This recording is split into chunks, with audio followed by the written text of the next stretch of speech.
Welcome to Not Milk Never Milk. Subscribe if you're lactose intolerant. You've opened Capcut and added your video to a new project.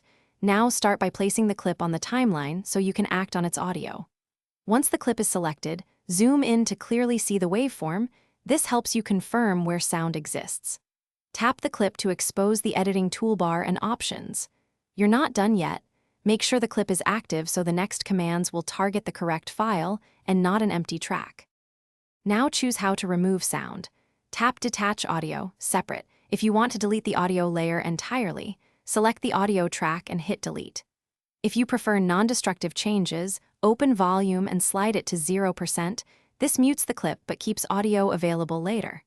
For partial removal, scrub to the exact point, split the clip, then delete or mute only the segment with unwanted sound. This gives precise control over what stays and what goes.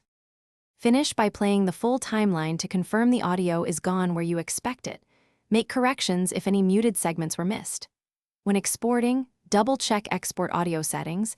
Ensure audio export isn't toggled on for any tracks. If you still hear sound, inspect for overlapping clips, hidden tracks, or a duplicated file on another layer. Clear app cache or restart Capcut if behavior persists. These steps wrap up removal and prevent surprises after export. Thanks for watching. If this was helpful, leave a like and consider subscribing. See you next time.